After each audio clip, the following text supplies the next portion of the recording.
All right. Well, welcome to 2024, Joshua. It's going to take me so long to not write 2023 on everything now. I know. Um, if it's the first time you're tuning in to our podcast, this is the Uncommon Man to Man podcast. And so, if you're new to Uncommon, we are a men's ministry that focuses on encouraging and challenging men in their daily walk with Christ, whether it be in their role as a dad, a leader, a husband, to help that man impact his family, his community, and beyond. So, um, this is our podcast. The format of this year is going to be a little bit different than previous months.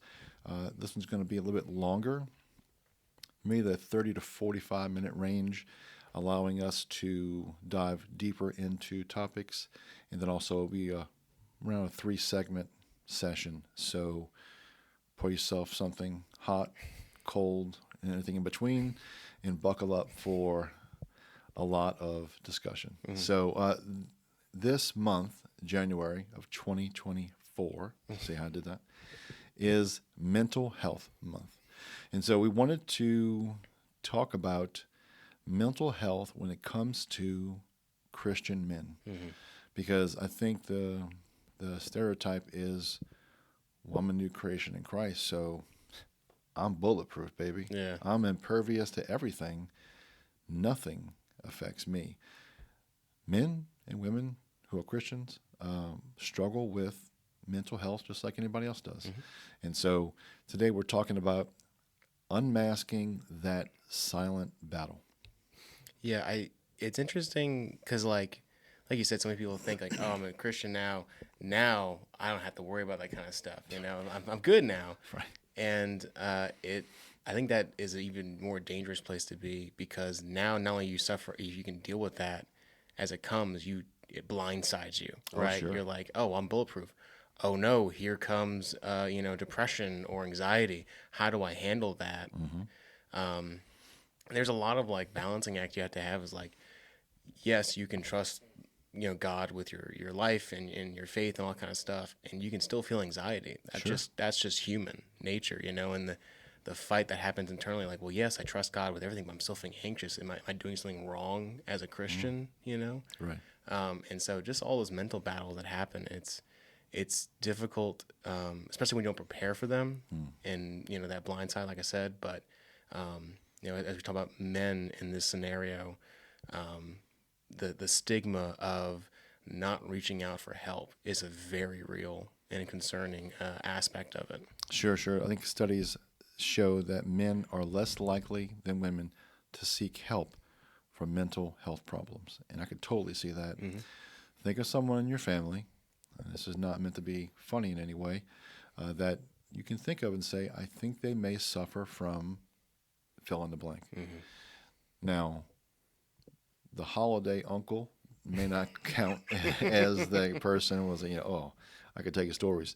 But you can tell that someone is struggling with something and think back, wow, they've been doing that for a long time. I just didn't know they suffered from that. So, um, societal pressures on men to appear strong and unemotional.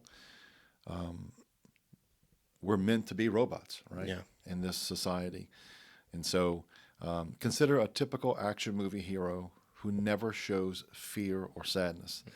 This character reinforces the stereotype that men should be tough and emotionless, impacting real life attitudes about male emotional expression.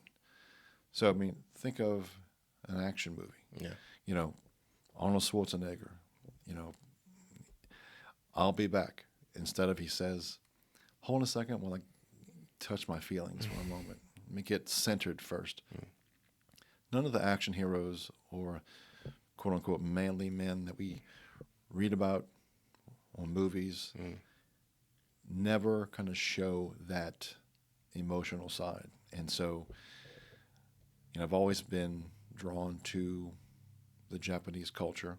I was in karate for a number of years, but samurai, you know, they were deadly, obviously, but they had an emotional side that they developed because they felt it rounded them off as a person. You know, would be in poetry or drawing or whatever it was. I don't think today's guy thinks of, am I building myself in a full round manner, emotionally, mentally, physically, spiritually. So now that is a point of view of a 55-year-old. What is yours from a 27? When it comes to emotions, I definitely feel like there is a level of pressure externally from society that tells me, hey, you shouldn't express anything but, I am a provider, I make the money, I keep the house safe. That's kind of it. There was a couple of guys I was watching recently were talking about it, and what was interesting is they were talking about mental maturity, mental health kind of stuff. He talked about how men get angry to express their anger was men's version of crying for women. Okay. When they get upset and they don't know how to express it, it becomes anger in most guys. Sure. And I think that you can see that if you don't have an outlet that is a good outlet, it ends in being vices, substance, alcohol, anger, frustration. Sure. And I've seen plenty of guys that I've known grow up who just don't know how to handle the emotional or mental maturity that comes with age. And instead of reaching out and leaning on other guys, they leaned on alcohol. Sure. Or they, leaned on pornography or whatever the case may be. Sure. We talk about it a lot on this podcast about community and how vital it is to men, and how the truest friendships you will probably build are the ones that you're most vulnerable in. Sure. And you will build friendships much deeper and more worth something at the end of the day when you are vulnerable about your shortcomings and where you need help with X, Y, and Z emotionally. Because every guy struggles, I think, with the idea of being vulnerable in front of someone else, because then it opens up the door of okay, well, I'm being vulnerable in front of this guy. He's going to think less of me now. Sure. When in reality, that person's probably well, I'm dealing with the same exact thing over here on my side of the fence. So. Wait, Monday scare you too? Oh my goodness, I didn't know that. So I think the lone wolf mentality is very, very real.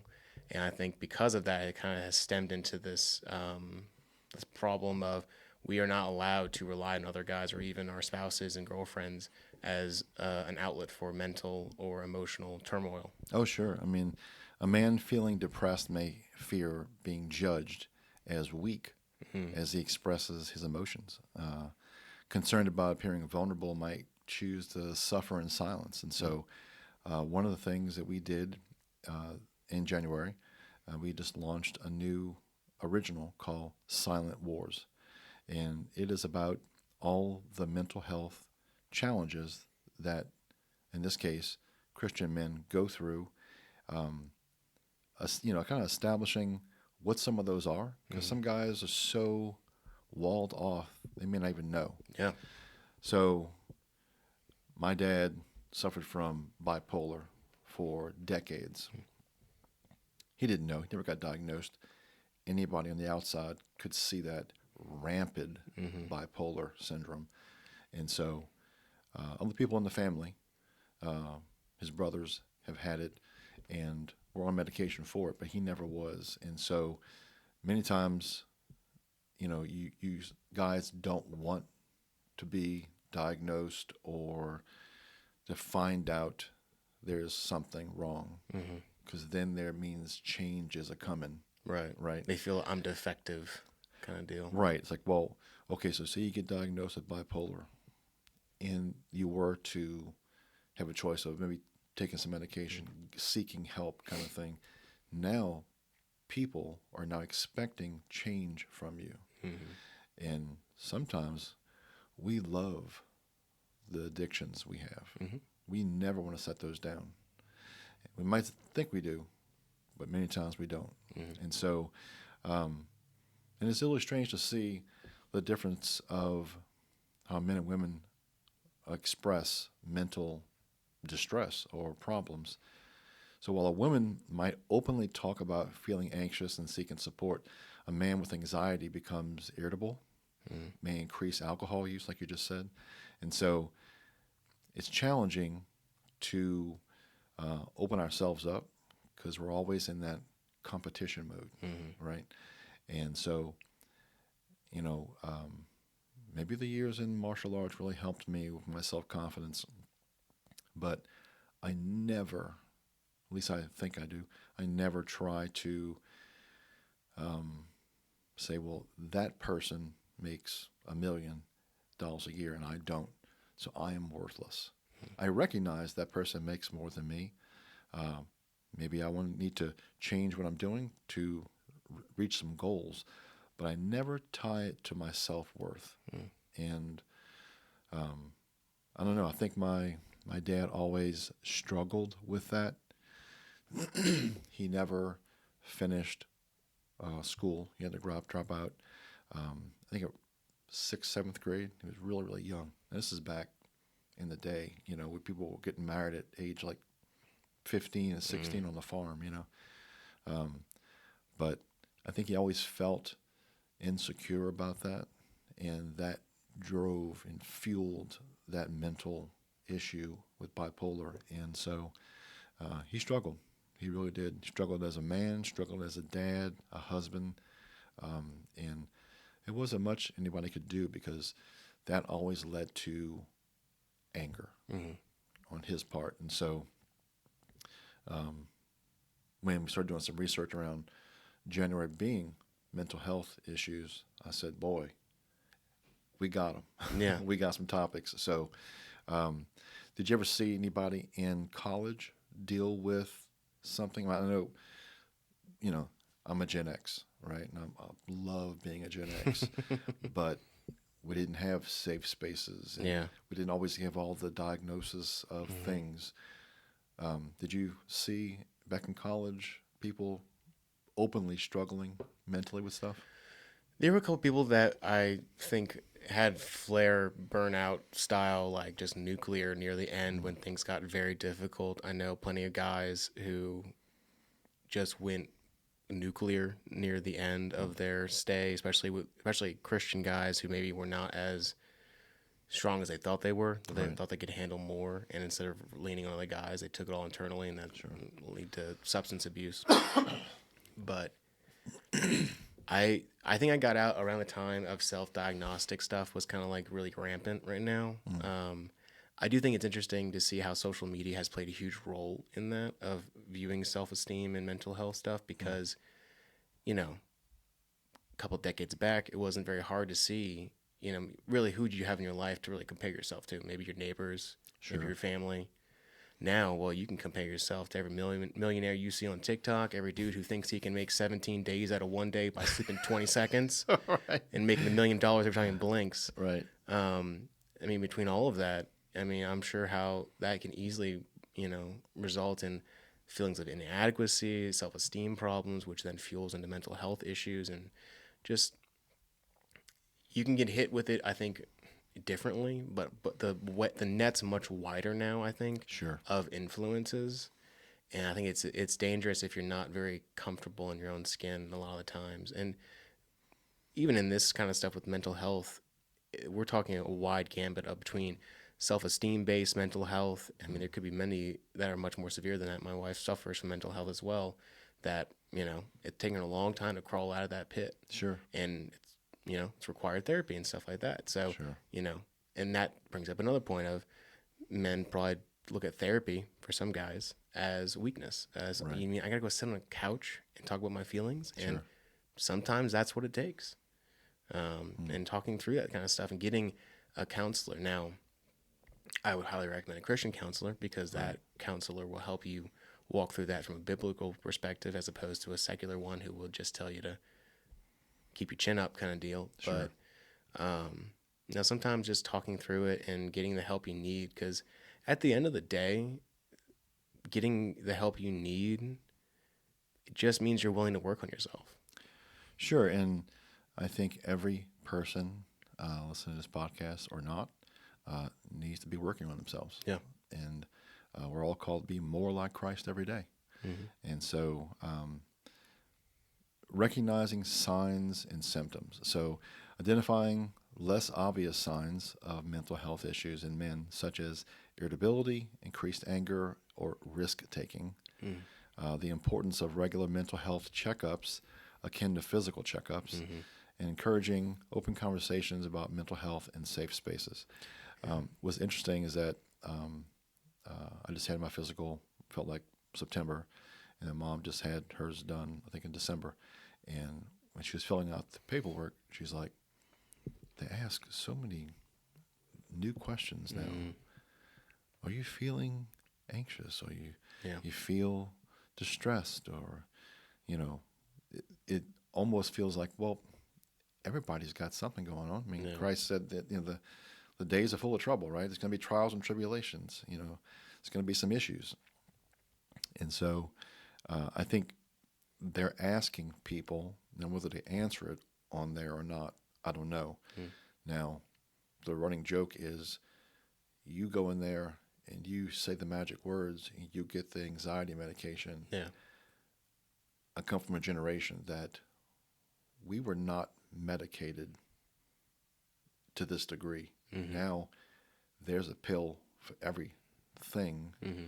And I probably know more people your age medicated for anxiety and depression than the entire people that I knew between ages of 10 and 40 combined. Yeah. And so I think it's important for us to look for signs and symptoms, but make sure we're not intentionally wishing upon a star for one. Yeah. That there's an issue, speak to someone and get some help. If there is something that you just need to change or work on or discuss, sometimes it's just something you need to get off your chest, that you need to sit down over a cup of coffee and talk to someone. I'm like, you know what? I just feel better saying it out loud. Yeah.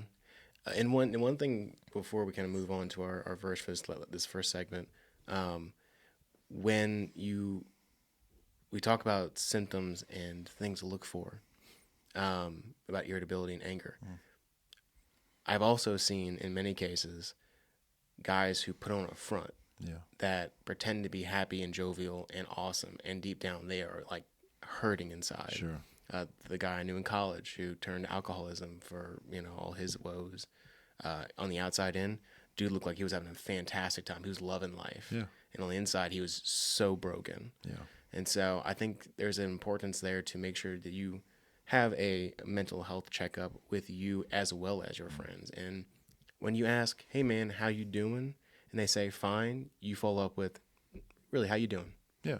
Because I think we're in a culture right now where we say, "Hey, how you doing?" "I'm fine. How are you doing?" "Oh, great. Have a great day." And then we move on with our lives. Right. That "I'm fine" thing doesn't mean anything. It is a plug and play option because you just asked me how I'm doing. Sure. You don't really care, kind of thing. So be intentional about being the person that cares about how your friends and family are feeling.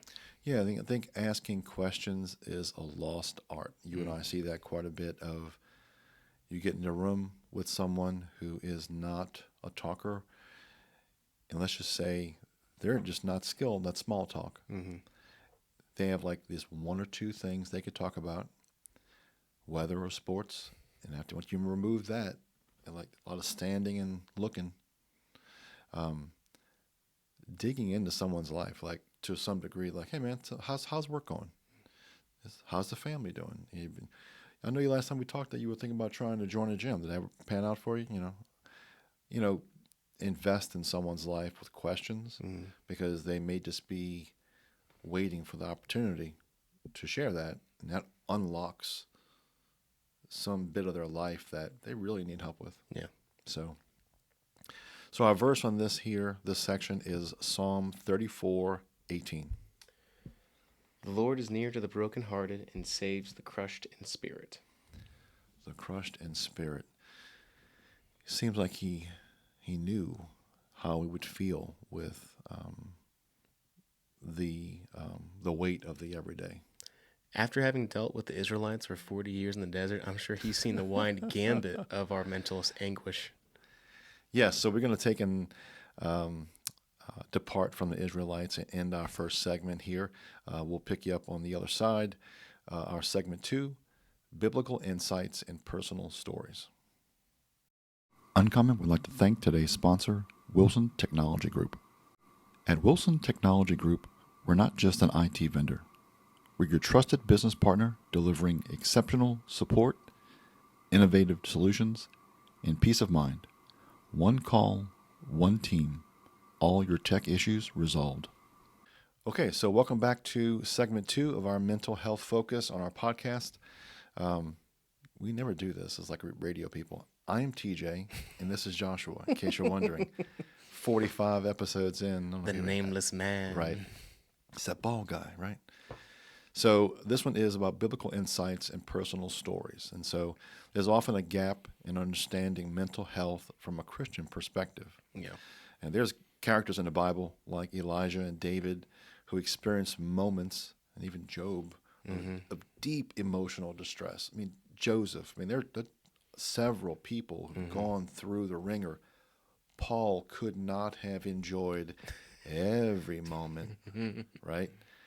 He had some days. So, mental health in the Bible. Anyone stand out to you that you're like, I don't know how they got through some of that? I always like Moses because a man who just didn't want to deal with people, and the Lord was like, "No, I need you to talk to him, man." And then having to deal with the Israelites for so long, seeing them just mess up over and over again. I mean, I if I was Moses, I probably would have lost a lot of faith in humanity just seeing that over and over again of like, God's providing for us, and you guys will not shut up about wanting to go back to the slavery thing, right. And like, no, of course I didn't drag you guys out here to die of hunger and thirst.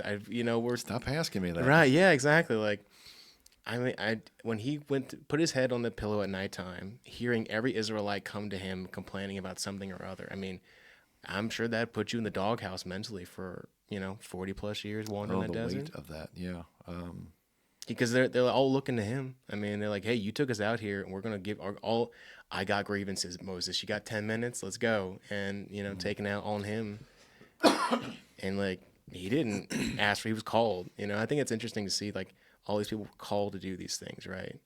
And these guys weren't like mental like fortitude, steel trap guys. I mean, most of these guys were normal, everyday fishermen, tax collectors, shepherds.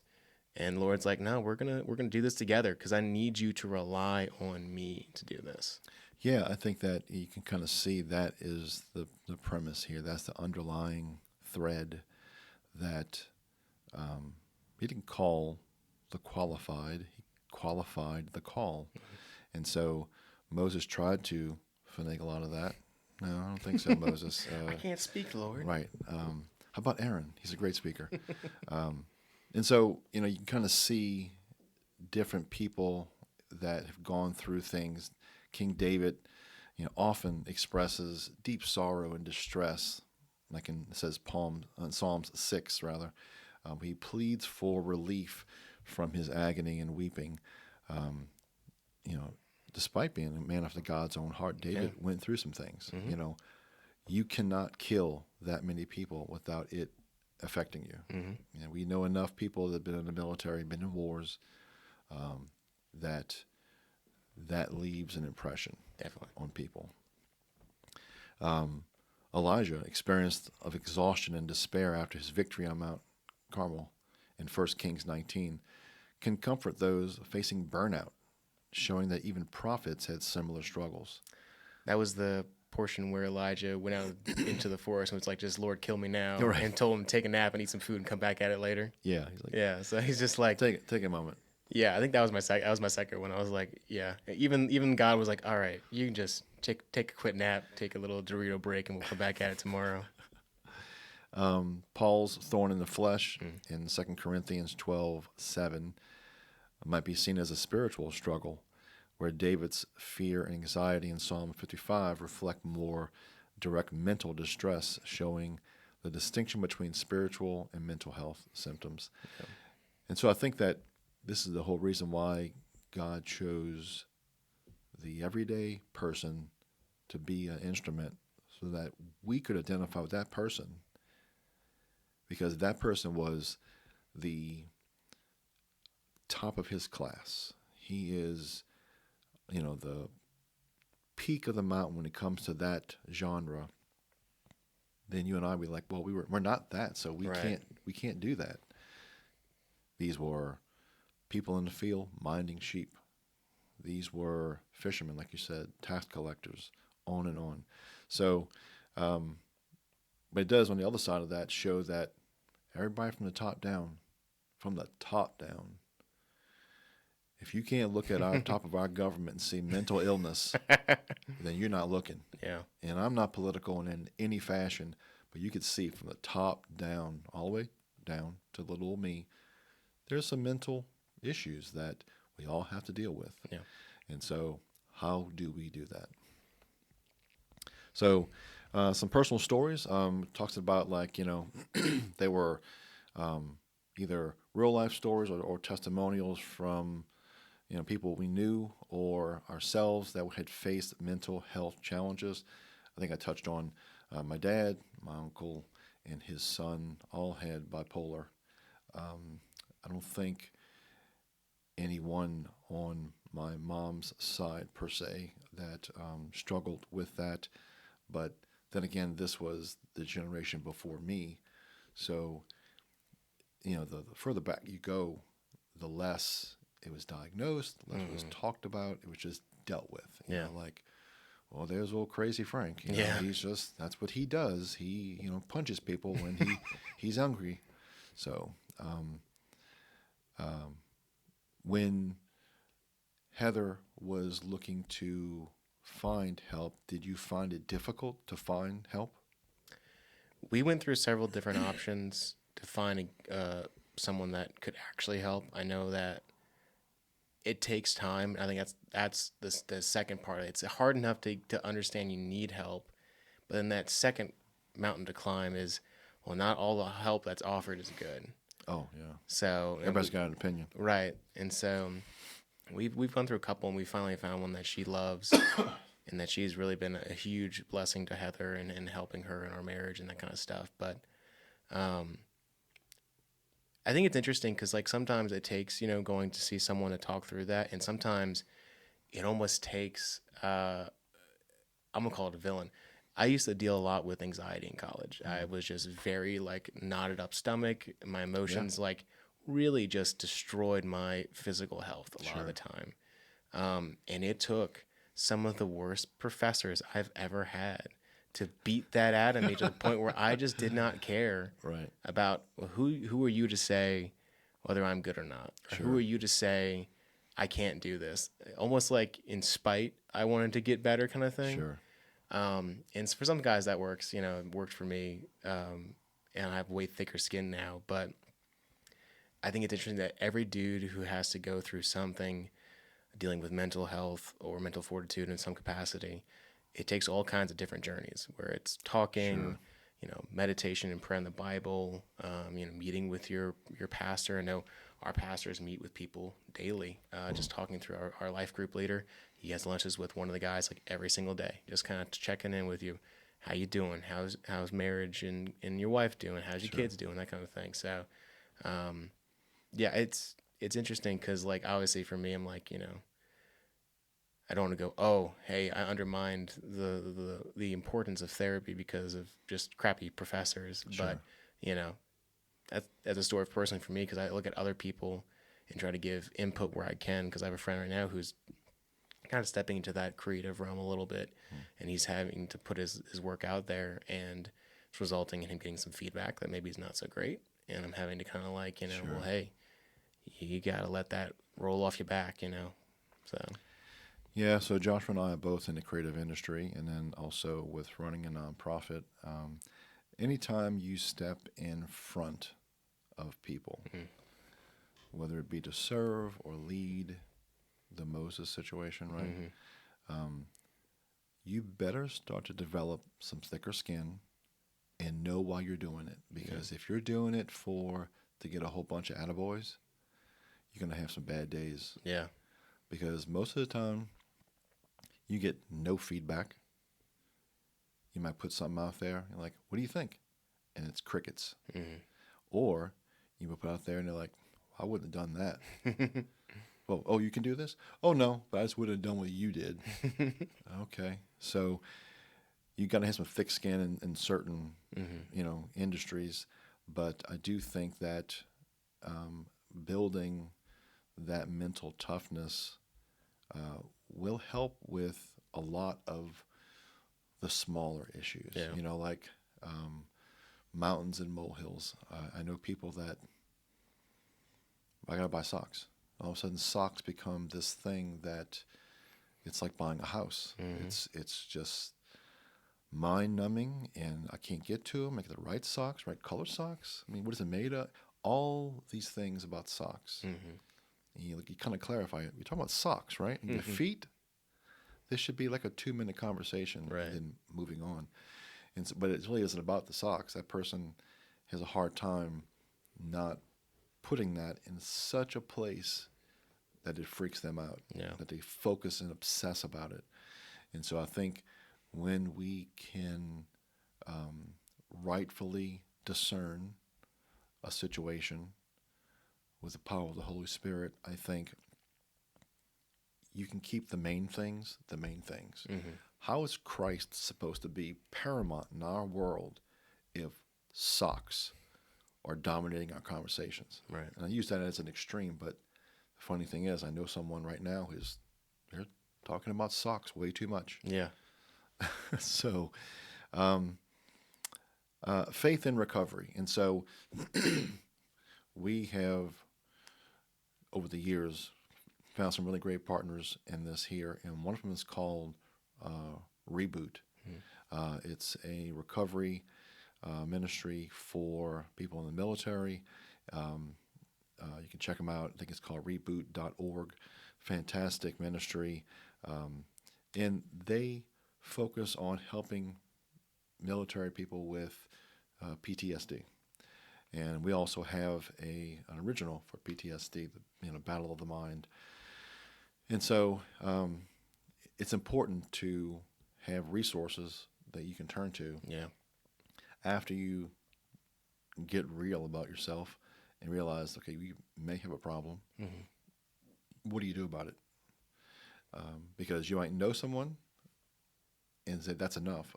Oh, yeah, that person's got a problem. That person's got a problem. In case you're standing in front of the mirror, that person has a problem Yeah. too. So there's a balance between faith, prayer, and a professional mental health treatment. Mm-hmm. And I think it's important for us to, find some resources. And so you may find that your church has a great resource, or some men that specifically serve the role as mentoring and counseling kind of thing. And so, it's important to turn to our faith communities to help nurture that environment of healing. Yeah. So, if you have not looked into some resources, I would highly recommend starting at your church. Talk to some family and friends about this topic, because I guarantee you're not the only person struggling with something, and someone probably has a situation that, you know what, I went to this, and it was a great resource for me. Yeah, I think it's great to really. Every church we've ever been a part of offers really great opportunities in counseling, mental health, in that realm, whether internally or externally. Even my wife Heather, she works at a nonprofit that offers one of their locations is a farm, and it offers mental health and rehabilitation for veterans working with a horse. Yeah. And so there are plenty of treatments out there. It's just finding the right one that fits you and Right. your needs. But I think really that first step is going to be the hardest one. Realizing what level of help you need, whether it is just talking with someone to go over coffee or needing something a little more in-depth one-on-one. But even if you don't think you need it, talking with someone probably do you some good. Sure. I mean, I have several friends that are recovering alcoholics, and I know the process to some degree, and there's a reason why they have you say, "My name is TJ. I'm an alcoholic." Yep. It makes you own that situation instead of dodging it, ignoring it, pretending you're there for a friend, or, well, I don't know. It's meant to help you, and until we get real about that with ourselves, we have a difficult time taking a good first step. Yeah, I mean, it's a little bit of skin in the game because I think there's ease and anonymity with that kind of stuff where it's like it takes on a whole new light when you're like, okay, yeah, no, I know I need this, Right. and taking the steps to do that. But I've put it this way, I've never heard anyone who's gone to therapy or taken these kind of steps to get better with their mental health and regretted it afterwards. Yeah, I've never heard someone regret it. I've heard people who relapsed. Mm. Alcoholism is, just like nicotine. It relapses sometimes, and it takes sponsors. It takes people to help with that. In AA it leads you to God, that 12-step program, because that's the ultimate person who can help. But yeah, I don't think I've ever heard someone come out of rehab and say, "Well, I hated that. Where's my cigarettes? Yeah. Give me my cocaine back, please." So our verse in this segment is 1 Kings 19:4-5. But he himself went a day's journey into the wilderness and came and sat under a broom tree. And he asked that he might die, saying, "It is enough now, O Lord, take away my life, for I am no better than my fathers." And he lay down and slept under a broom tree, and behold, an angel touched him and said to him, "Arise and eat." Elijah's having a moment there. Having a rough Monday. He's having a moment. It's I always love the Bible because it has these situations that they're there for our benefit. And so, we probably may not have had that kind of moment, well, I want to die kind of thing, but you can see that he's reaching out in his own way to God to fix that situation. Yeah. And so, yeah, that's a great passage to read on. That is the end of our second segment. I do apologize for my head cold. I'm trying to get that under control. So maybe in segment 3, I won't cough. You partied too hard at Christmas. Apparently. Too much Mary was had. Too much jolly. So we're coming back for our second segment, or I'm sorry, our third segment. We just finished our second. Stay tuned. We'll see you on the other side. Uncommon would like to thank today's sponsor, Viking Mergers. Sell your business? Viking Mergers and Acquisitions can help. With 25 plus years of experience and 800 successful sales, we're experts in securing maximum value. Get your free business valuation now at vikingmergers.com or call 866-592-9467. Okay, welcome back to our last segment of our podcast focusing on mental health, where my challenge is to not cough during this segment.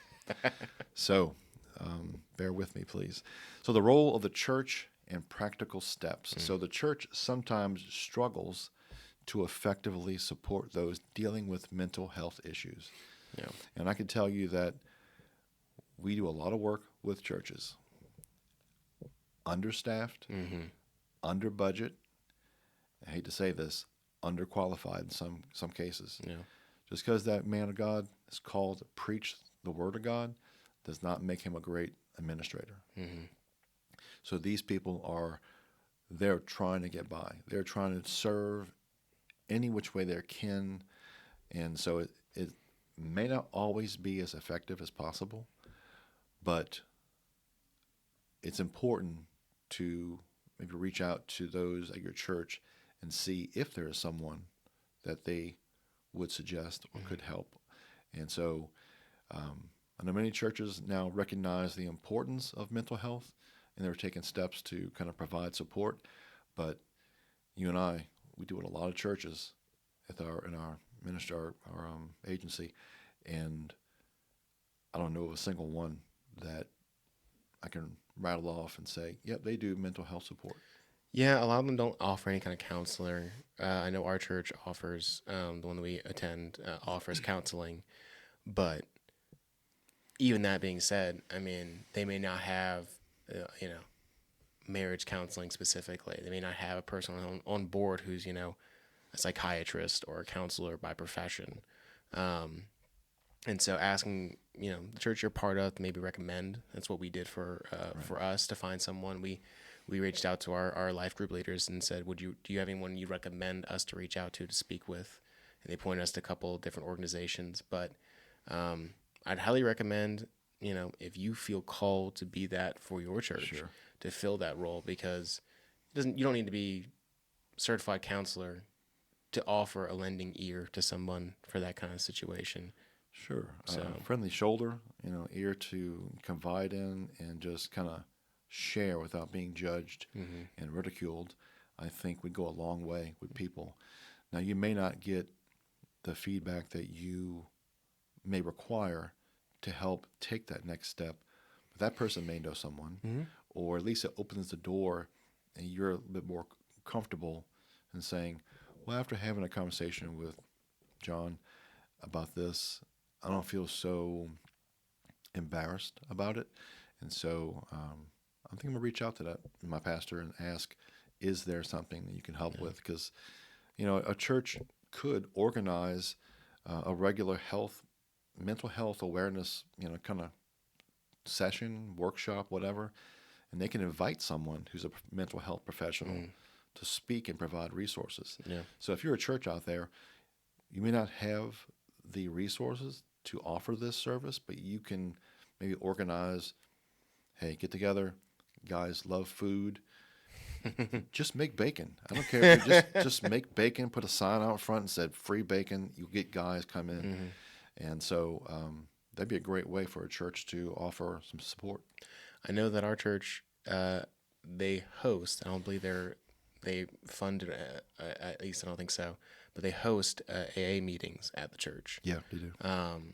So just hosting, giving a place for people to meet is a really great opportunity. I know our church maybe doesn't have counseling, but it does have a prayer team where we always have people in the auditorium, Mm. in the lobby, that have little lanyards on that, Yeah, ask how can we pray for you, that are always willing to be pulled aside and tell hey, I really need prayer about this, or sure. you have a second time about this kind of thing. And so having some kind of team like that at your church is paramount, Mm. and is definitely rewarding on the other side of that when offering that kind of service, Sure. because then you get to love on people in your community and other Christians, and Yeah. you can we're called to be like Christ, and Christ did this constantly with sinners and Mm. people around him, eating and fellowshipping. So if you need some guidance on that, be like Christ. Yeah, exactly. I think of those guys and those people who, um, if you've served in any kind of ministry at a church that spoke to people like this, Mm. you're probably like two reallys away from the truth. Like, hey, how you doing today? Oh, I'm fine. Really? Oh no, I'm good. Really? Well, now you mention it, you know what I'm saying? Yeah. So it turns serious quickly sometimes. So, church leaders, they may be getting certified. They may be getting some training in this here. I know our church, one of our pastors is getting his degree in psychology hmm recently. And so, um, he's already got his MDiv, but he's going back to get something around psychology. And so that's so that he can speak to people hmm about situations around mental issues. Yeah. And so, creating a culture within the church or even businesses or families, friendships that normalize talking about healthcare. Now, I said before, I love being a Gen Xer, but I can almost hear someone saying, I suffer from whatever. If it's probably something that we've heard of before, we probably would say, oh, I'm sorry to hear that kind of thing. If it sounds a little made up or a little bit too woke, there's probably a good chance a Gen Xer is probably going to make fun of that. hmm I hate to say that. Um, Now, that's because I've seen people like they have phobias about working 40-hour work weeks, Time blindness. time blindness, Or is that the one that's like, I'm also late everywhere? Yeah, And time blindness is okay. the girl who was like, I can't keep track of time, so I can't guarantee I'll be at work on time, which is this falls in the category of using a quote unquote illness to rationalize poor decisions on your part. Okay, because I can 100% guarantee that most people would find that to be made up. Yes, that is made up. And okay, good. Yeah, So I'm not a professional, but I can say with almost 100% or certainly that's 100% made up. You're okay, just late. Sorry. okay, yeah, you're just late. It's own that lateness.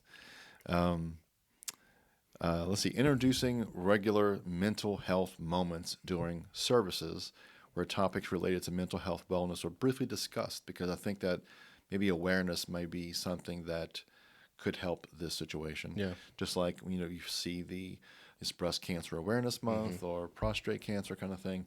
If you become more aware of something, I think you become more apt to be sensitive to it, or may want to help about it, because you might not even know that. I didn't know that someone dealt with a bipolar situation, and so if you knew someone you loved it might change the way you think about it. Right, and when you're making environments where where they feel comfortable enough to have that kind of conversation with mental health with you, they'll open up about it. Because I know, like, there's been guys I've spoken to who grew up in households where it's like, we don't talk about mental health. You're a dude. You bottle that crap up and you take it to the grave with you. You know, Right. and so those guys have a hard time expressing any kind of emotion. Sure. That includes joy, and laughter and stuff like that. Right. And so just creating environments in church, in your household, making sure it's it's not a taboo topic to talk about, where it's like, well, we don't talk about mental health here. Creating those kind of quote unquote safe spaces to have those conversations, and discussing that. Okay, what does the Bible talk about with that? How can we pray about that? Are there steps we need to take to kind of get ahead of this and that kind of situation? Because I do find there's a pendulum, right? Your parent generation did not diagnose anything. If you had something, it was just, well, you're crazy. And now we've kind of pendulum to the other side, where time blindness is its own thing.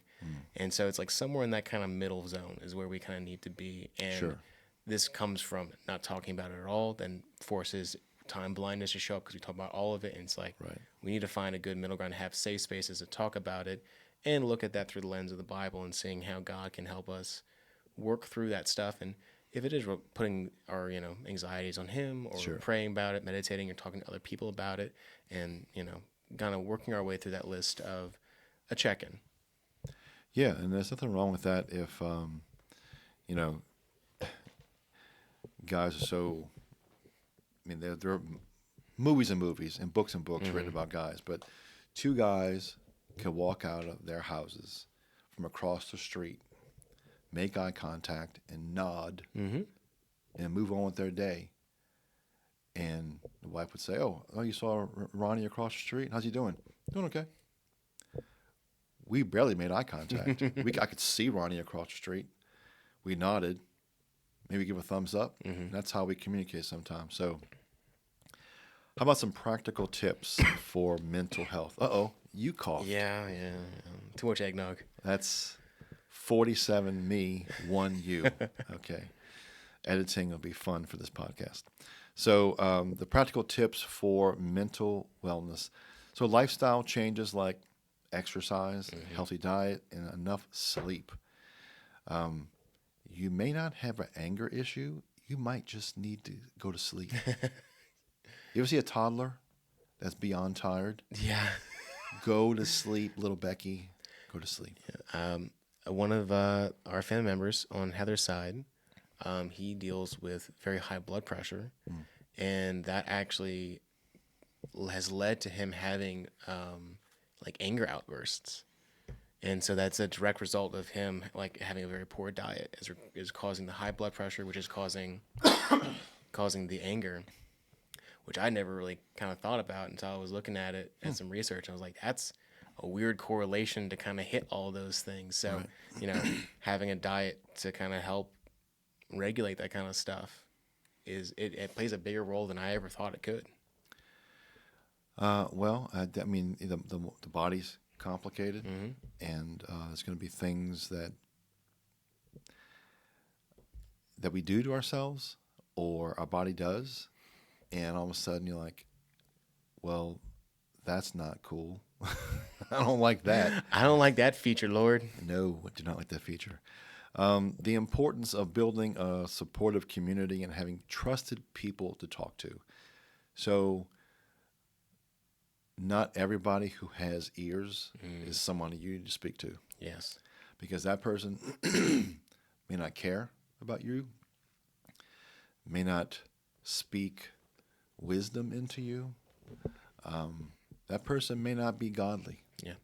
And so I hate to say this, but I think we want to make sure that we confide in someone who could give us, like you said, the Christian counselor. You don't want someone that is just going to say, you need to grow up. Mm. You need to grow a pair and stop being a sissy. Yep. That doesn't help anybody. No, that's not constructive criticism. Right. So it's important to find out who you can trust and speak to that person. Yeah, or definitely those people. vet your counselor. Yeah. Right. Yes. Integrating mindfulness or meditation and prayer into our daily life. Tell you what, you want to start your day off right? Spend some time in God's Word before your feet hit the ground. Yep. And if you need a praise break, you get the Bible out on your phone, a physical Bible, whatever, and you read another 15 minutes of God's Word. And you keep doing that throughout the day until you are not, say, anxious anymore. And so that is just, you would think that a practical tip like that would be something that would be ingrained in us, but how is God supposed to work in our lives if we never spend time seeking His will and reading His Word? So, resources and support. We may put together a list, and we have a little bit into our Silent War original with some resources to devotions and other originals and articles and some of the podcasts we've done about this, but also things like reboot.org. Encourage people to use like a mental health app. Now, I don't know about if Heather uses anything, but my watch, it's very high tech. It's a $39 watch. Oh, nice. And $39 whole dollars. $39 whole Oh dollars. my goodness. And so it has a really weird feature that it tells me to relax. It usually happens when I'm watching the Saints play football around the third, fourth quarter range. But just out of the blue, every once in a while, it'll be like, relax. And I'll look around. I'm just sitting. Can you see me watch? So I'm trying to relax more. So, but there's mental health apps out there, and then there's websites, obviously, that are available. We are a culture that we're not lack of information. We're a lack of wisdom. Yeah. So It's gonna sound kind of low tech and definitely like middle school esque, but I know plenty of guys who benefit from this regularly is journaling, writing down if it's how you're feeling or kind of any fears or anxieties and that kind of stuff. Because sometimes it's just getting it out of here and onto a piece of paper, Sure. and then helps you move through it. Yep. Especially if you're worried about like taking that step to talk to someone about it, that could be a good middle ground. Right. Just taking 10, 15 minutes, do your prayer walk and your Bible study first, and then spend 5 minutes just journaling about what you read and how you're about to do your day and how you're feeling, and then see how that impacts your day. Do it for a week and just see what you got to lose. It won't take much time. You may find that it leads to, I bet some authors started off journaling, some Christian authors. And how to find and connect with local mental health professionals and small groups. Again, this could be a search. This could be through family and friends, through a church. There are resources out there that you can turn to. And so our verse as we get ready to close this segment before our challenge is Romans 15:1. It says, "We who are strong ought to bear with the failings of the weak and not to please ourselves." And so, having a kind, sensitive ear towards someone who maybe needs to talk should be the job of everyone. Yeah.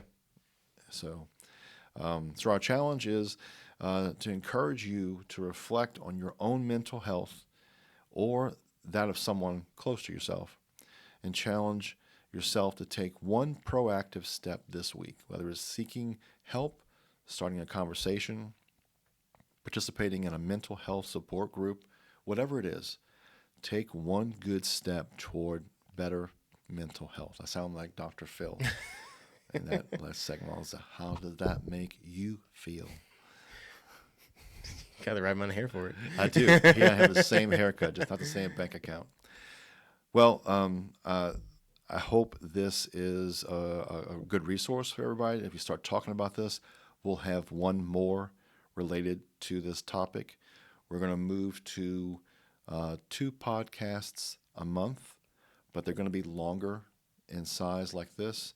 And so you'll see reels and shorts of this throughout the next 2 weeks. But I think our schedule is going to be every 2 weeks at the start of 2024. 2024, yeah. So welcome to the new year. And if you're going to be something, be uncommon.